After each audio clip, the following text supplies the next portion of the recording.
You are listening to We Saw the Devil, an investigative and conversational true crime podcast that deep dives into fascinating criminal cases that are solved, unsolved, or ongoing. From America's Lori Vallow to Germany's Armin Meiwes, we examine and discuss the world's most shocking cases. If you're enjoying the show, don't forget to follow us online. Check us out at WeSawTheDevil.com and We Saw the Devil on Facebook, Twitter, and Instagram. And don't forget, you can become part of the show by backing us on Patreon.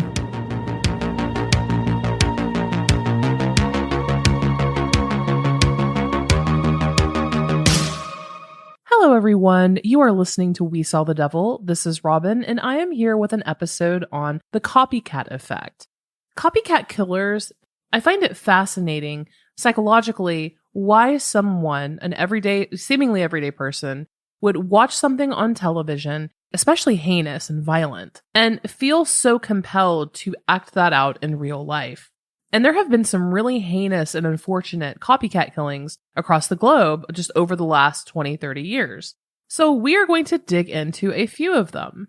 But before we get into that, let's just get a little bit of housekeeping out of the way. First, you're listening, obviously, to We Saw the Devil. I'm your host, Robin. You can find us at WeSawTheDevil.com. From there, you can find us across all social media, Instagram, Facebook, Twitter, as well as our Patreon. Beyond that, if you like this episode or you like the content of this podcast, please take 10 seconds and leave a 5-star review on whatever platform you're listening on. It means the absolute world to us, and not just for this podcast, but for any podcast you're listening to. Countless hours go into every single episode, so if you like it, let us know. First, thank you so much for those of you who have reached out and shared your stories. In the previous episode, I discussed women in true crime, why women listen to true crime, and honestly, the links that women go to on a daily level almost as a result of their upbringing. Don't stay out too late, don't walk alone, watch your drink, things like that. Steps that women take in order to basically not get murdered. I did a call out for personal stories, and I did get a handful. Now, those are actually going to be read in the next episode. So thank you guys so much for sharing. I will be reaching out to those of you who messaged. Unfortunately, I haven't had time as of yet. All of these are going to be read on the next episode. I find that it's empowering for other women to hear situations like this and how they were overcome or avoided. Some teachable moments, right? So that is going to be coming up this next week. This episode is a little bit late because, y'all, I don't know about you guys, but it is hotter than the hinges on the gates of hell here. I know a portion of the United States right now is going through a really dangerous heat wave. I mean, here in Nashville, we've been hovering between like 93 and 98 with a feels like of about like 105 to 107 every single day. It is freaking miserable. My humidities are not faring well, and I do not appreciate it one bit. I am not built for heat. So I hope all of you listeners who are affected by this shit show are staying safe, hydrated, and that you're all filled with the joy and comfort that is central air conditioning. So before we get into the episode today, I just want to quickly touch on something that I've been watching this week. From the conversations that I've had with a handful of friends, my feelings, it's actually been a very common opinion. The Warren Jeffs documentary on Netflix. It's titled Keep Sweet, Pray and Obey. First of all, I am so tired of documentaries and stories about the FLDS and Warren Jeffs. I felt like if you've seen basically any documentary or even lengthy YouTube video on Warren Jeffs, you're pretty much set, not really anything left to learn. Apparently, almost everyone I know feels the same way. But out of sheer curiosity, I decided to check this one out. The director, her name is Amy Berg. She actually made one of my favorite documentaries ever. Janice, Little Girl Blue, obviously about Janis Joplin. It's an incredible documentary. And she decided to tackle FLDS and Warren Jeffs. This is a 4-part documentary that goes over the FLDS church and Warren Jeffs, its leader. Pre-Warren Jeffs as the prophet and post-Warren Jeffs arrest. Now, for you listeners who may not be based in the US or have absolutely no freaking idea who I'm talking about, the Fundamentalist Church of Jesus Christ of Latter-day Saints is a radical offshoot of the Mormon Church, the Church of Jesus Christ of Latter-day Saints. Basically, polygamy was officially outlawed in 1890 within the Mormon Church, so the FLDS was created in order to continue it. They're basically the redheaded stepchild. Mainstream Mormons try to disassociate themselves, similar in the way that most Christians do from the Westboro Baptist Church. They're like, nope, stay away. The women aren't allowed to obtain education. They are literally enslaved to their husbands. The higher up in the church, the more wives you have. And it's estimated, well, not estimated, it's factual, that Warren Jeffs actually took 87 wives before he was arrested. And at the time of his arrest, at least 24 of them were under the age of 17. What's so important about polygamy, you might ask? I mean, in short, they believe that as a man, you're only going to receive salvation through plural marriage. And the more the merrier. And of course, the prophet is the one who is responsible for all marriages within the church. Women, especially young girls, are a literal currency. I mean, it's so incredibly sad. And side note, I think that one of my absolute favorite things in the entire world is seeing some of these women escape these polygamous cults that are out there. They come out so scared and broken, completely terrified of the Gentile world. They've been so indoctrinated their entire lives, being told how evil it is and that everyone outside of the FLDS church is going to hell or, whatever sect. But I truly love watching these women escape, get help, jobs, education, really blossom and take off. And there's a good bit of that in this documentary, which is absolutely amazing. Now, there's actually a Showtime documentary as well called Prophets Pray, which has a lot of the same people in it who are interviewed, because there is a core group of women who are involved in the prosecution of Warren Jeffs and so forth. Now, the Showtime documentary is also stellar, but this one by Amy Berg is very stylized. So if you have any curiosity about Warren Jeffs, FLDS, or even the Lori Vallow case, I highly recommend it. That being said, make sure you do not have a heart condition, because I swear to God, my blood pressure shot through the roof.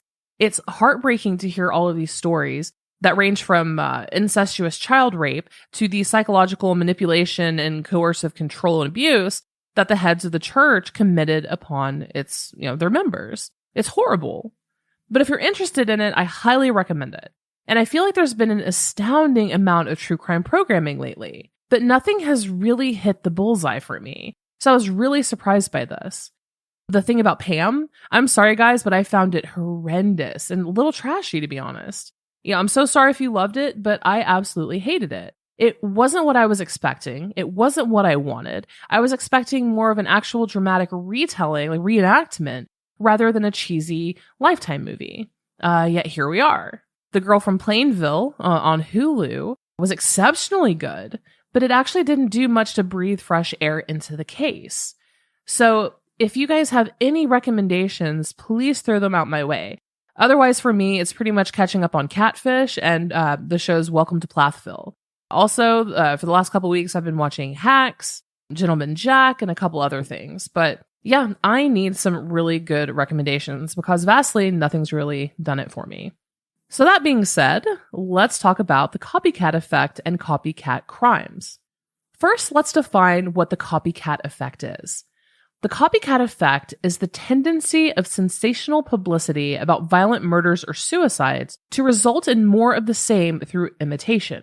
The copycat effect is a term that was invented by writer Loren Coleman in his 2004 book, The Copycat Effect, How the Media and Popular Culture Trigger the Mayhem in Tomorrow's Headlines, which, chef's kiss, that is the most beautiful book title, an accurate book title I think I've ever heard. The first time that I ever heard of a copycat killer was the 1995 movie Copycat, starring Sigourney Weaver. In this film, she plays a criminal profiler who works with a detective on a case involving serial killings. Turns out they are a copycat in recreating crimes committed by serial killers like Dahmer, Berkowitz, Bundy, and DeSalvo. I won't give away the big twist in this, but it is a great film and I highly recommend you see it. There are a lot of really great crime movies from the 90s. I feel like, when you reach a certain age and you say things that are like, oh shit, I'm old now. This week, I feel like it's been nostalgia central for me. I'm like, the 90s were the best for music. The 90s, the best for movies. Constantly living my childhood from like the mid-late 90s. But back to the relevant topic at hand. That's quite literally what it is. Copycat. Imitation. Surprisingly, there hasn't actually been a lot of research or many studies done on this phenomenon until more recently.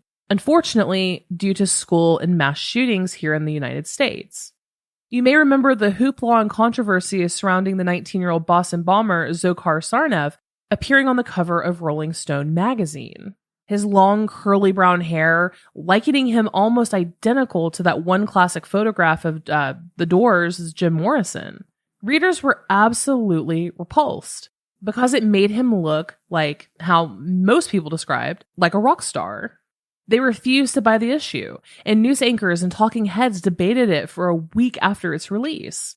The common sentiment at that time was that it normalized this monster, this boogeyman who killed 3 and injured 264 people.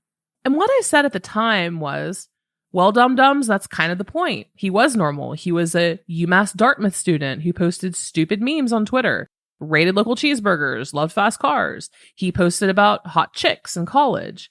He wanted to become a marine biologist before he switched to a nursing degree. And above all, I thought he was human. He wasn't just a cartoon caricature of some bloodthirsty terrorist. In fact, the cover challenged the perception of the general public, because at that time, they had a very strong belief in how they wanted a terrorist to be depicted. So why not show how others viewed Dzhokhar before he shockingly committed an act of terror? And in my opinion, still today, that article is one of the best that Rolling Stone has ever published. It's absolutely incredible. I was 29 when the Boston bombing happened, and I was pretty off the mark with my opinion at that point. There's actually a great deal of reasoning why that cover from Rolling Stone magazine was a major issue, and only hindsight is 2020.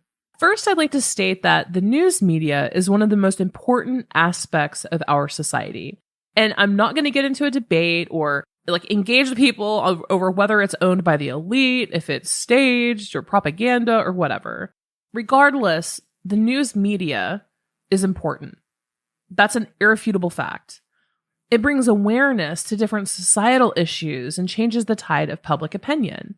In terms of crime, it can inform the public and allow them to make personal decisions for their own safety. For example, if there's a shopping center near you that has near nightly muggings, would you go shopping there by yourself after dark? Probably not. And I hate to say this, but it is America 2022. Let's say there's a mass shooting somewhere, movie theater, shopping mall, something like that. News media is so consumable now with our devices. News media is so consumable now, nearly immediately. So through notifications, apps, internet, our cell phones, our laptops, we are kept abreast of so many different things. But still, there's a dark side to the news, and that goes back to media contagion. When an exceptionally horrific and violent crime is committed, every single news organization covers it. I mean, that's a no-brainer. And this is where there's a fine line between journalistic integrity and sensationalism, at least in my opinion. I think that everyone knows at this point that news stations cover all the graphic, lurid details of heinous crimes for the clickbait, right? They get money every time someone clicks on that article and reads it and, they're exposed to other ads. Or watching one of their news videos, you'll have to, in a 3-minute video, you may have to watch 5 minutes of ads before you get there. It's because they're moneymakers. So with that clickbait title and headline, especially if it's, say, Ursula Gall, the mother in New York a month or two ago, who was stabbed 60 times by her lover. God, the headlines on that were everywhere. Gruesome discovery, mother almost decapitated, stuffed in bag. But we get hour-to-hour updates on horrible crimes nowadays. And in this, here's a question for you. Is a news outlet fulfilling its obligation of informing the public by covering, say, the Uvalde shooting nearly 24/7 on every outlet? Which they did. They covered that mass shooting 24/7 on almost every single outlet. But does the general public need to be made aware of all of the intimate details of the shooter's life, his thoughts? What about the Buffalo Tops Market shooting a few weeks ago? His manifesto was discussed and repeated hundreds of times across various media outlets. How explicit do you think news coverage on these things should be? The general consensus in academia for the last few years has been that no coverage should be given to the murderers or the graphic details of the crime scenes. After all, some killers, mass shooters or serial killers in particular, do it for the notoriety. To become that person on the news, to become that hero in some shitty Reddit or 4chan forum. And that's what we're going to be covering today. Here are a few cases where someone was inspired by crimes they saw on their TV, either via the news or via a fictional program. A handful of episodes back, I covered the 1982 Chicago Tylenol murders, where 7 people died from taking Tylenol laced with potassium cyanide. That killer was never caught and still hasn't been. It is a mystery. However, in 1986, Seattle, Washington resident Stella Nickel was. She was a Southern housewife who hated her husband Bruce, so much so, in fact, that she decided to murder him in order to collect his life insurance policy. I have no idea what went into Stella's noodle in the planning of this. I'm pretty sure it was something to the effect of, oh, the Chicago Tylenol killer was never caught, nor the random copycats after. Stella girl, you got this. But the lie detector test determined that that was a lie. Stella did not, in fact, have it. Stella decided to lace Bruce's liquid gel Excedrins with, you guessed it, cyanide. She gave it to him one day while he was home, and Bruce collapsed on the floor and died, which is what happens when you take 2 pills of cyanide. To cover her tracks, Stella had also planted tainted bottles of Excedrin around Seattle, hoping that law enforcement would believe it to be just another copycat killer. After all, this was only 5 years after the Chicago episode of this, with Tylenol, so it was still very much in the public's consciousness. Seattle police ended up finding 5 more bottles of Excedrin that contained cyanide, and it led to massive recalls across the country once again.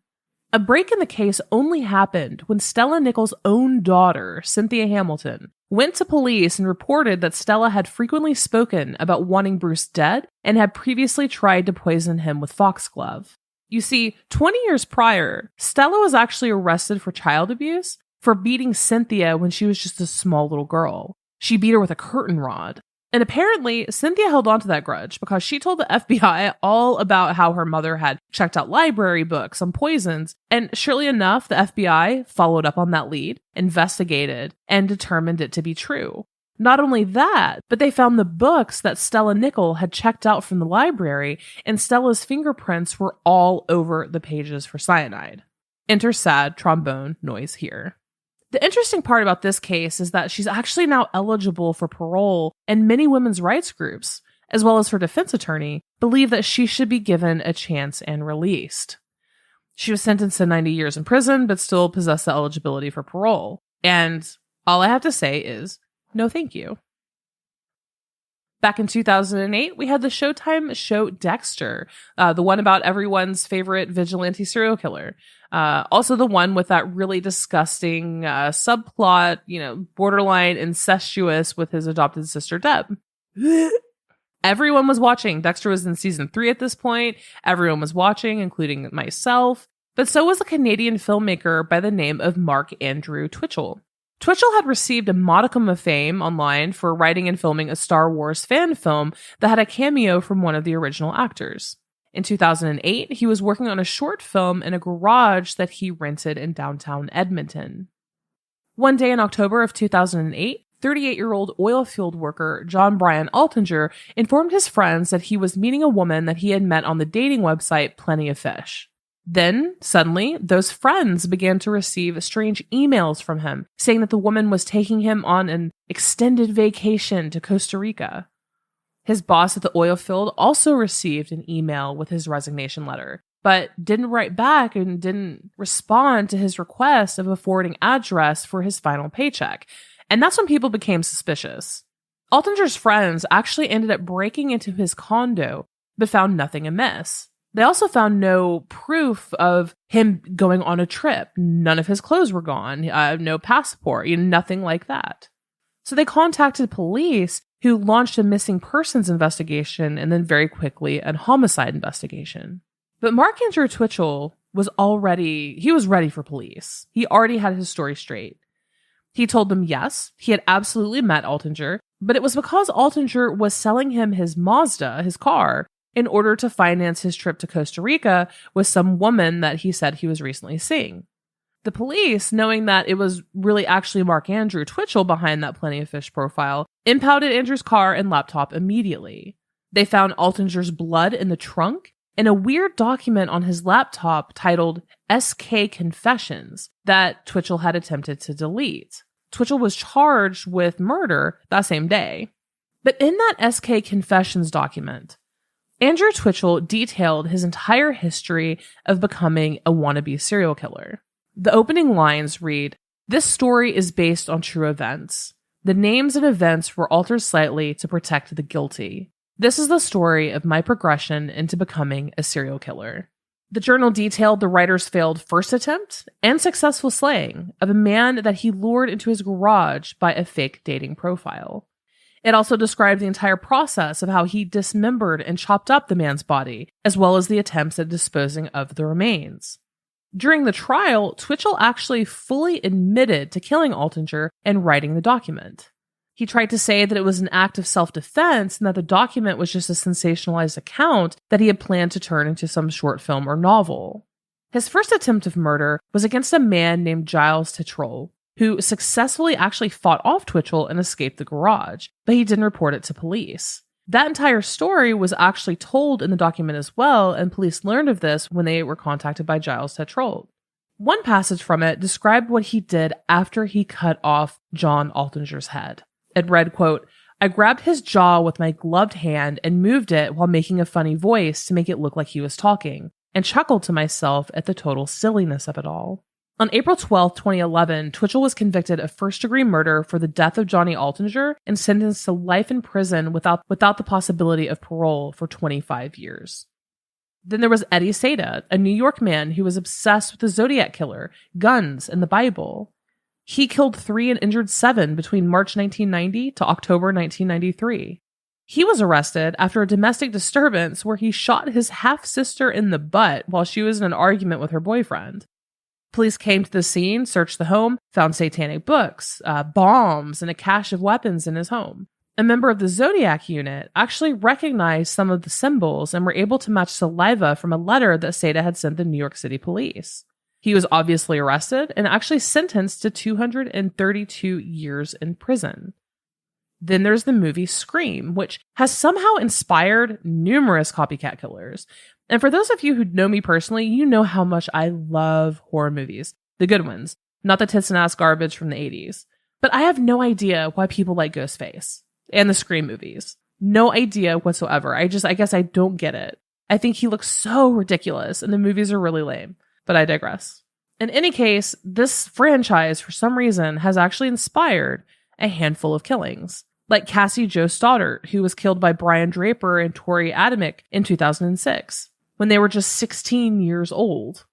But the first and most notorious Scream copycat killing actually happened 5 years prior in 2001. Truck driver Terry Jeriden murdered 15-year-old Allison Cambier.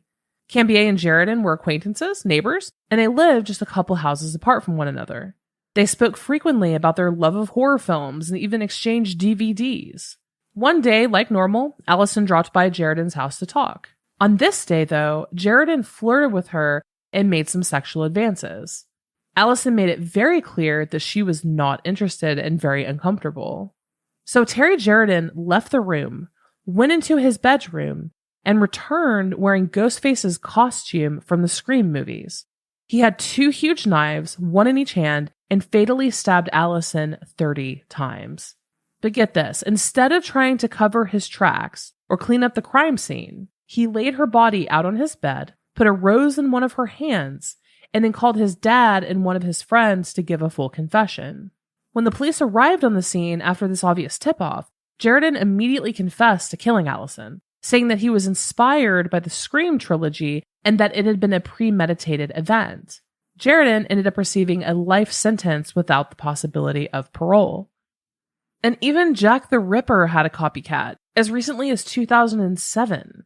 Derek Brown was obsessed with Jack the Ripper, although he didn't just solely target sex workers like Jack the Ripper did.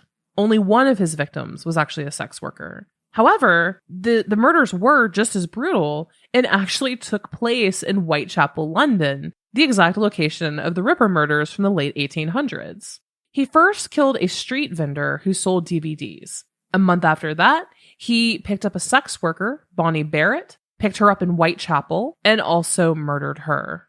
He was luckily captured entering a London subway with his first victim on the day of her disappearance. And that is actually how police were able to catch him actually quite quickly. When they raided his flat in London in October of 2007, they found blood from the victims in the kitchen, the hallways, and the bathroom.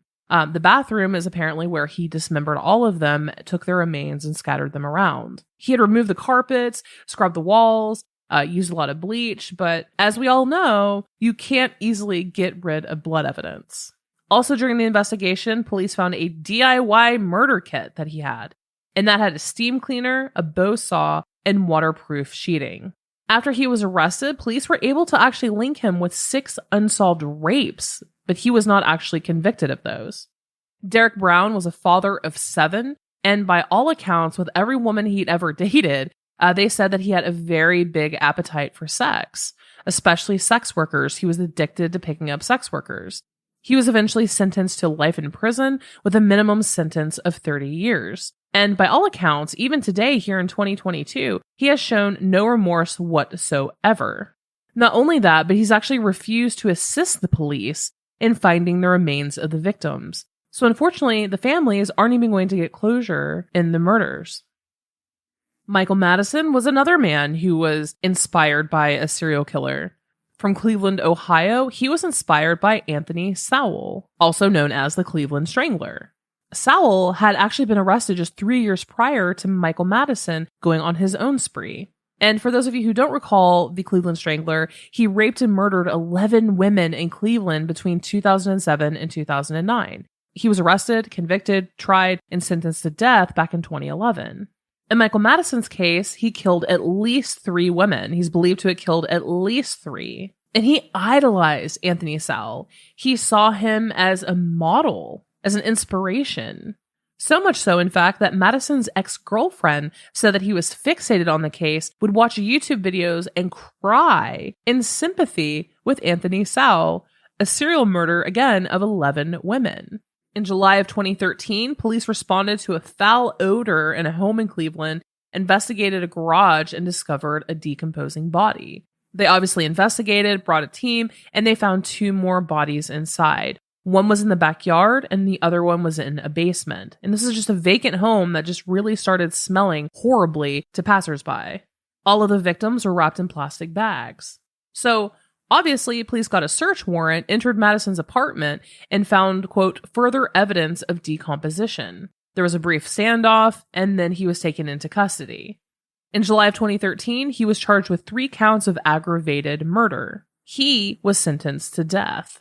He filed a couple appeals, but in 2020, just 2 years ago, the Ohio Supreme Court voted unanimously to uphold the death sentence for him. And a side note on the Madison case, his mother, Diane Madison, was actually murdered in her home in 2019. She was murdered, and then 3 of her grandchildren were also injured in the stabbing attack. Apparently, her own grandson, Jalen Plummer, got a knife and went on a spree inside of her home, killed her, and injured 3 of her other grandchildren. He pled guilty to all charges, just immediately, and was sentenced to life in prison with the possibility of parole after 30 years. And then we have perhaps the most notorious one of them all, natural-born killers. And spoiler alert, natural-born killers is also probably in my top 10 of favorite films ever made. And nerdy fact, a lot of people think it was actually directed by Quentin Tarantino, and it was not. It was written, in fact, though, by Quentin Tarantino. This was when before Quentin Tarantino became famous, he was trying to make it in Hollywood, and so he decided to shop around a handful of his scripts. Warner Brothers ended up taking his script, but they didn't hire him to direct it. They chose Oliver Stone to direct it. And Oliver Stone, actually, in Quentin Tarantino's eyes, really fucked it up. I'm not a huge Quentin Tarantino fan as a whole, myself personally. But, the entire point of Natural Born Killers is that it's 2 young people in love, and they do all of this together. In a podcast interview that Quentin Tarantino did, he said that he's never fully watched Oliver Stone's version of his film. Can't bring himself to watch it past the opening scene at the diner. He said, quote, The point of the thing is that they unnaturally live for each other at the expense of everyone else on the planet. And the podcast host he was speaking to said, quote, "Their killing spree is the sacrament of their love." To which Tarantino said, "Absolutely." And Natural Born Killers is insanely violent. In the film, they kill 52 people on a massive killing spree. It's so violent that Entertainment Weekly back in 2006 called it the 8th most controversial film in history. And if you haven't seen it, which I'm assuming most of you probably have because it is a complete cult classic, but it has a hell of a cast. Juliette Lewis plays Mallory. Woody Harrelson plays Mickey. There's Robert Downey Jr., Tom Sizemore, Rodney Dangerfield, Tommy Lee Jones. I mean, the list goes on and on and on and on. And this is what I find so beautiful and ironic about this film is that it actually takes a look at the way and how media portrays criminals and violent crime. I mean, it's so in your face in this film. And the level of violence is what makes it work. But it also spawned a whole host of copycats. We had the case of William Savage and Patsy Byers, where in 1995, 18-year-old Sarah Edmondson and her boyfriend Benjamin Darris, also 18, they basically spent the night at her family's cabin in Oklahoma, watched Natural Born Killers while they were tripping on acid, and decided, you know what, we need to do this too. This just seems like a great life decision for us. So they packed up her car and they started driving. They told their friends they were going to go to a Grateful Dead concert here in Memphis, Tennessee. Instead, they went to Mississippi, where Benjamin Darris killed William Savage, who was a cotton mill manager at the time, shot him in the head twice at point blank range. They then went on to Louisiana, where Sarah Edmondson shot Patsy Byers. But here's the thing. Patsy Byers actually survived, even though she became quadriplegic. And Patsy Byers was pissed. Because Sarah Edmondson and Benjamin Darris were not the brightest tools in the shed, they ended up getting arrested. And Patsy Byers was pissed, and she decided that she was going to sue. And so she hired an attorney, and she actually tried to sue Time Warner and Oliver Stone, saying that their recklessness in creating and producing this film makes them responsible, that they should be held accountable. Now, plot twist, William Savage was actually really close friends with author John Grisham, that John Grisham. And John Grisham actually publicly put out a statement accusing Oliver Stone of being, again, reckless and irresponsible. And he said that filmmakers should be held accountable for their work if it incites the viewers to commit violent acts, which, no. But it was a huge deal in the media. I mean, that could potentially be censorship, What is art? That became a really big point in 1995 when all of this made it to press. And again, Patsy Byers took legal action against both Sarah Edmondson and Darris. And then after she put it out, she amended it to include Stone and Time Warner. All of that was eventually thrown out, but it led to a lot of interesting conversations on the news cycle. Sarah Edmondson has been released. She's out. If you're listening to this, Sarah, hi, I guess. But she actually served less than 12 years of a 30-year sentence. And a lot of people are really, really angry about that because she did almost murder someone in cold blood. And they probably wouldn't have stopped their spree, too, unless, if they hadn't been caught. Benjamin Darris continues to serve out his prison term in Mississippi State Prison at Parchman, Mississippi. Then there was the Heath High School shooting, where 14-year-old Michael Carneal in West Paducah, Kentucky, went into school carrying 6 rifles and a .22 caliber Ruger handgun. He basically got to school and started shooting, and when he was done shooting, he just laid down the weapons and surrendered. So it wasn't, modern America 2022, 30 kids are dead type of situation. School shootings weren't as hugely commonplace as they are now, so this was a huge, huge, huge, huge ordeal. After he was arrested and he was sentenced to life in prison with no possibility of parole, the parents of the murdered kids got together and filed a lawsuit again against a whole bunch of different companies. Everything from Atari, Nintendo, New Line Cinema, Time Warner, Sony for computer games, for Doom. They specifically added Natural Born Killers into the lawsuit, as well as a bunch of other random things like the video game Doom, Resident Evil, Mortal Kombat, even the movie Basketball Diaries starring Leonardo DiCaprio. And this is also one of the first times that a child blamed a video game for the crime. Carneal actually said that the video game Doom had made him good with target practice. This entire lawsuit, though, was thrown out. Then we have the Columbine High School Massacre. Everyone knows what Columbine is. If you don't, Google it. You'll be down a rabbit hole for the next 3 years of your life. But the point here is that Eric and Dylan, particularly Eric, used the initials NBK as their code in the private journal that he was keeping. In one article on April 10th, he wrote, "When I go NBK and people say things like ... they constantly reference Natural Born Killers as more of an act. So they were really referencing the film as a violent act in itself. They even referred to the day of the shooting, April 20th, as, quote, the holy April morning of NBK. Then we have the Richardson family murders, where Jeremy Allen Steinck and his 12-year-old girlfriend, by the way, he was 23 years old, had a 12-year-old girlfriend, Jasmine Richardson. They murdered her parents together, as well as her 8-year-old brother. And Natural Born Killers came into play here because he told his friends that the night before the murder, he had apparently watched it, and he told his friends that he was going to go Natural Born Killers on her family.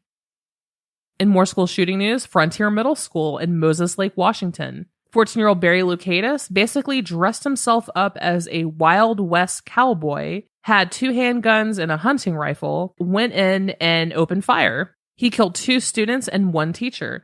He was eventually de-armed and held until police arrived. He was obsessed with violent games, books, and Natural Born Killers. And apparently he had actually rented Natural Born Killers 7 times and would constantly quote it to friends. So if you're seeing a theme here in like the mid-90s, especially right after it came out to the late 90s, Natural Born Killers and the quest of, is media, like film, television, and video games, is this causing children to act like this, was a big thing and constant point on the news. The blog of Dawson College shooter Kim Veer Gill said that his favorite film was Natural Born Killers. He ended up killing 1 person at Dawson College in Montreal, Canada, and injured 19 others. He ended up killing himself after the shooting, but still, it was listed and very publicized that his favorite movie was Natural Born Killers. And there's a whole bunch of others, like 1994, a little 14-year-old boy decapitated one of his classmates. Why did he do it? He told officers that he wanted to be famous like Natural Born Killers. October of 1994, Nathan Martinez from Bluffdale, Utah, shot his stepmother and 10-year-old half-sister while they were sleeping at night. He then stole a car and then went on the lam and was found in Nebraska 3 days later. Before the killing, he apparently shaves his head bald and then wore the same style of like really round vintage sunglasses that Mickey does in the movie as well. Surprise, surprise, Natural Born Killers was one of his favorite movies as well. 1995, Jason Lewis shot and killed his parents after he watched Natural Born Killers and decided that he wanted to be just like Mickey and Mallory. He told his friends that very same thing. In June of 1995, 2 men broke into the home of a 65-year-old physically handicapped man and stabbed him 27 times with a knife. It was apparently one of the bloodiest crimes in Massachusetts history. It was so violent and so just strong that his body was split open from his clavicle to his spine. After this murder, the main perpetrator bragged to his girlfriend and was like, "Haven't you seen Natural Born Killers before?" And not only that, but during the interrogation, the other murderer quoted the movie and said, "We know what we did was bad, but we didn't know the guy, so we weren't going to cry about it."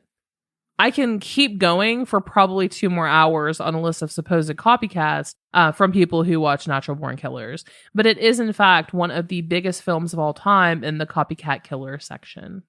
But how do you guys feel about it? These are 2 very separate conversations in terms of the modern coverage on mass shootings and whether we should, report all the graphic details on mass shootings. I mean, hell, even researchers now are saying, guys, nothing's being done at this point. Nothing happened after Sandy Hook. Nothing happened after any of these other mass school shootings. Maybe it's time to start showing the bodies of these 7-year-old children.